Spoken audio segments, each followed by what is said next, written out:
السلام عليكم، اهلا بيكم في فيديو جديد للكرة مع فلفل. باختصار كده هنتكلم على حاجتين. الحاجة الاولانية، النهاردة كان في قرعة بطولة افريقيا، الاهلي وقع في المجموعة التانية.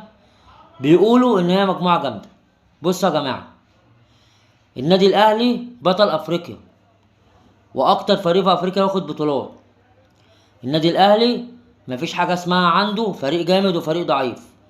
الفرق كلها اللي صعدت للمجموعات فرق ابطال دوري، يعني فرق جامده. اي فريق في مجموعه الاهلي يقدر عليه.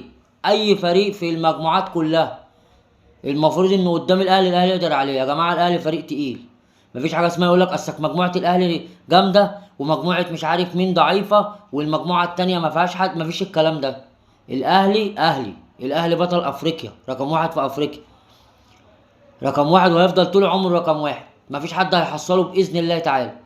فما حدش يقول لي اصلك الفرقه دي ضعيفه والفرقه دي قويه والكلام ده. لا، ان شاء الله الاهلي هيصعد، وان شاء الله باذن الله تعالى الاهلي هياخد البطوله. تكون اول بطوله لزيزو، تكون اول بطوله لبن شرقي، تكون اول بطوله لتريزيجيه، الناس دي كلها باذن الله تعالى. فما حدش يقول لي اصلك المجموعات والمجموعه قويه. لا، باذن الله تعالى المجموعات اتعملت. بيراميدز في المجموعه الاولى، الاهلي في المجموعه الثانيه. ربنا يوفق الفرقتين، وان شاء الله باذن الله تعالى باذن الله تكون البطوله من نصيب النادي الاهلي باذن الله تعالى. الحاجه التانية كده باختصار، كاس السوبر. كاس السوبر ده جماهير الاهلي كلها مستنيه اللعيبه تصالح الفرقه، تصالح اللعيبه، الجماهير بالبطوله دي. جماهير الاهلي كلها مستنيه البطوله دي. هي دي بالنسبه لنا هتكون انطلاقه النادي الاهلي في البطوله.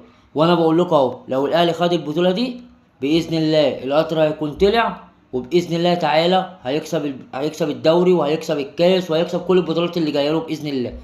لكن برضو لو الاهلي ما خدش البطوله دي هيبقى في عواقب كتير وهيبقى في مشاكل كتير. فبنتمنى من ربنا يوفق الاهلي ان شاء الله يوم الخميس قدام سيراميكا، وايا كان الفريق اللي هيلاعب الاهلي سواء الزمالك ولا بيراميدز مش هيفرق معانا، ونكسب كاس السوبر.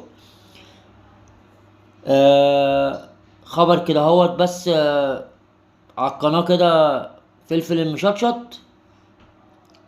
سمعت كده هوت من مصدر كده هوت، هو كلام يعني مش اكيد، بس يعني انا بعتبره خبر واتمنى انه يكون حقيقي. بختم بيه الفيديو ان في حد من اداره الاهلي بيكلم علي معلول عشان يمضي مع الاهلي سنه. فيا رب يا رب يكون الخبر ده حقيقي. سلام عليكم.